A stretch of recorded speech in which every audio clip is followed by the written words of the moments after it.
So every year I make strawberry rhubarb jam, and here's a little secret. I've been buying frozen store-bought strawberries each year.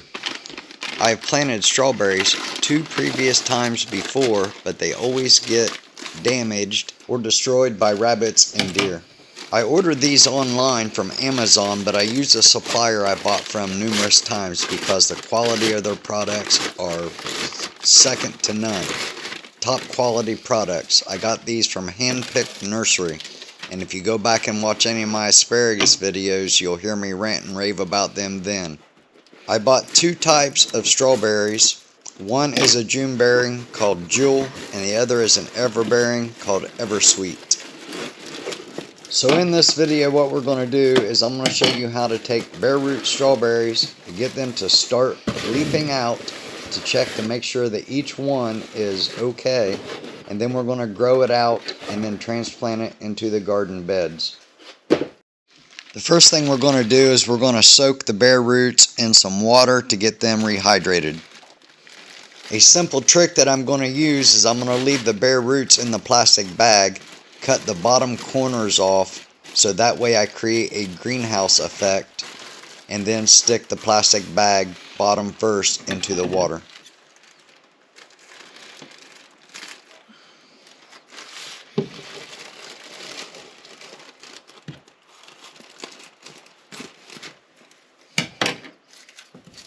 Next, we're going to place the plastic bag into a mason jar.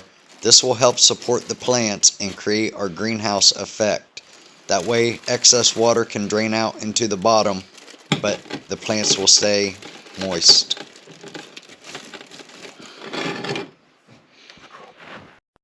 For the initial watering, I actually want the roots to be covered in water, but this is only going to be for the first 30 to 60 minutes.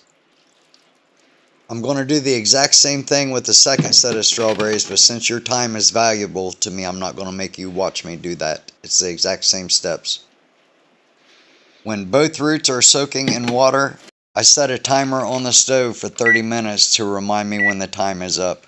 If you leave strawberry roots submerged in water too long, it will kill them.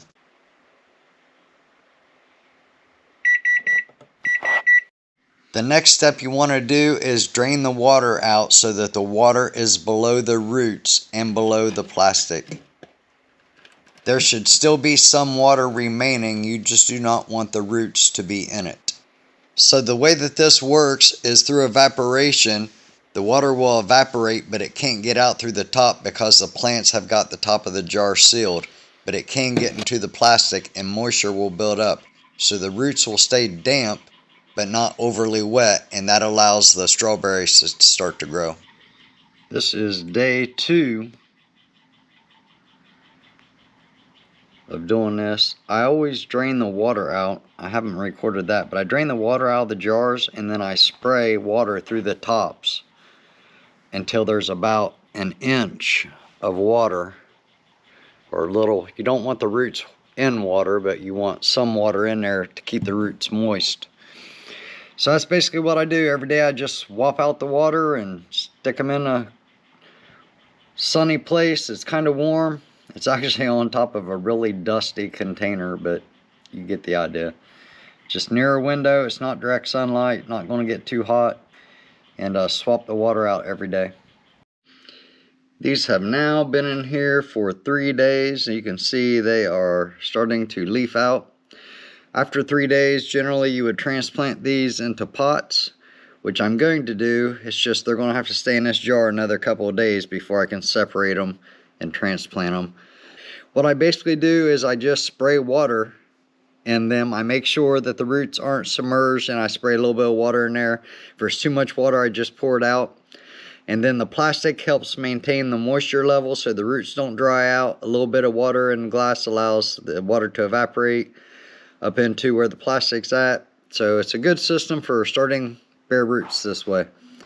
It'll work for pretty much any bare root. These have now been in here for 6 days. You can see they are leafed out. They are ready to be transplanted. I generally transplant them into larger containers before putting them outside, but you can see I never let the water level get up to the roots. This method works. You can see the condensation in the plastic. Works great.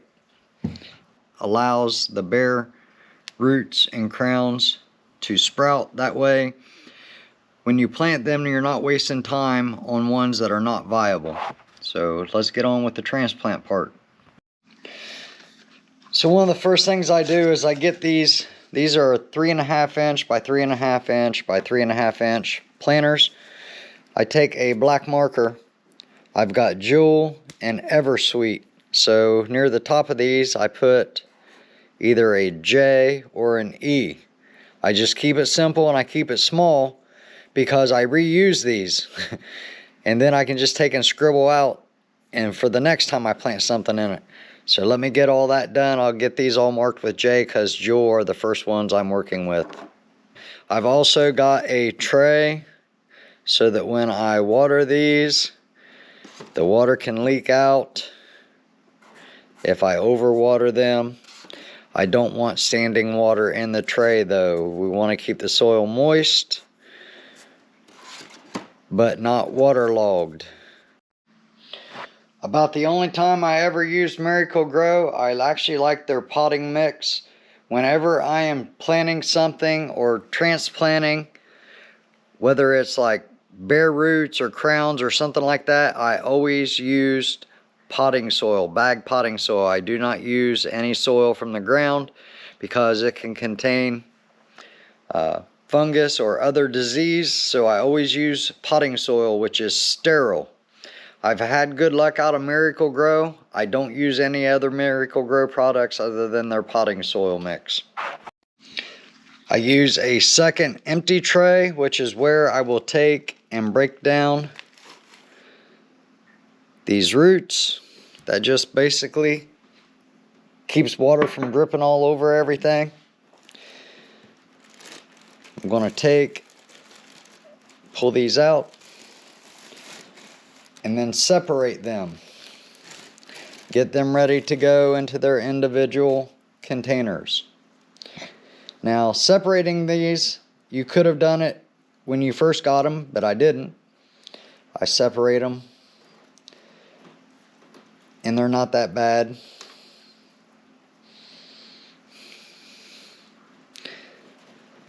It's just basically wiggling everything around till they loosen up.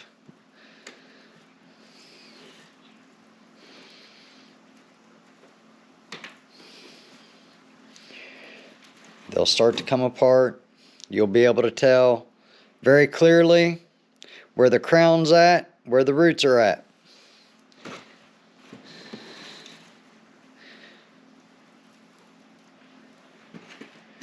These have a really nice long root system, way longer than my planting containers, but that's not a big deal either. Anything I've ever ordered from Handpicked Nursery, which I ordered asparagus for myself twice on different years. I ordered asparagus for my mother. I've ordered these strawberry plants. Everything always comes in. They always send extras. Every one of these are sprouted. I had no duds. And I know they always send extras, so we'll see what we end up with. Going to kind of remind you, I'm going to use this as an example. When you plant this in this pot, we're going to put the plant in. We're going to actually hold on to the crown right there where the green's coming out. We're going to bring the soil up to about right here on this crown. You'll still be able to see the roots above the soil just barely. That is the perfect level for strawberries. Hopefully this is going to show up. You can see the roots right here. Pretty much all the way around. By the time I add water, you'll be able to see it even more. So you do not want these to be all the way down in the soil. If you cover up this part right here, if you go just 1/4 of an inch more in the soil, it'll kill this strawberry plant. And the jewels are done. Next thing to do once they're in here, we want to water them in. I'm just using a cup.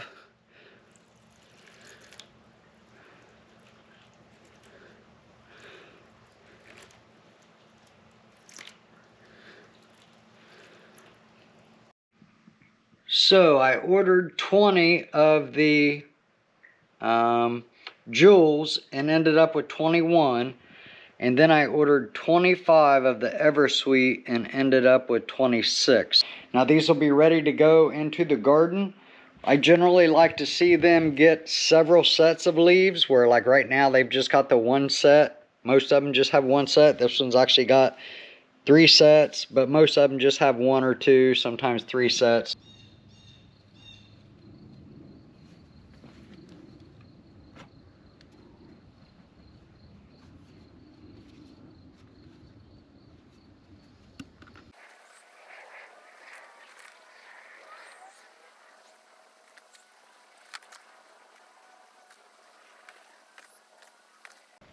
That's kind of what I thought, was about 16 strawberry plants per bed. They're going to be a little bit tight, but that's okay. I'm all right with that. It's a great time to go ahead and plant these now, because that rain will help water these in. And it kind of saves me from having to do the work manually.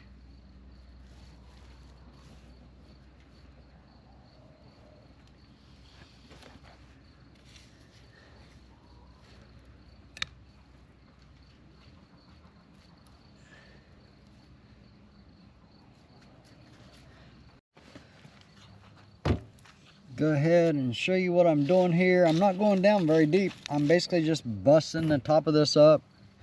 Remove about 1 or 2 handfuls of soil,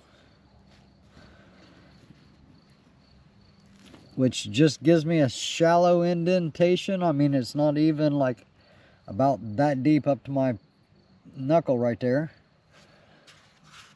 Turn the plant upside down while you're supporting it with your other hand. Kind of squeeze. And of course, this is the one that's going to be different root development. Then we're setting this inside this dimple that we created, and then just filling the soil in on the sides, but we're only going up to the level of the soil that's there. We're not going deeper. You don't want it to be deeper. You want it to be the same level. Then I kind of like tamp it into place. And that's pretty much it. Hopefully you'll be able to see this. Basically, I'm just going to take handfuls of this pine bedding.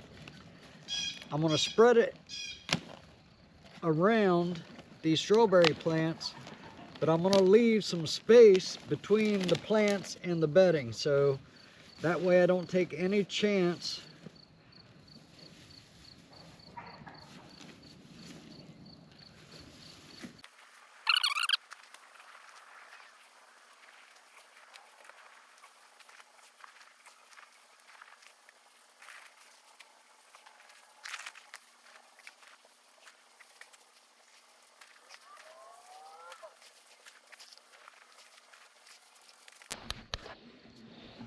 As you can see, the bedding doesn't go all the way to the plant. There's a good, what is that, 1.5 inches from here to there away.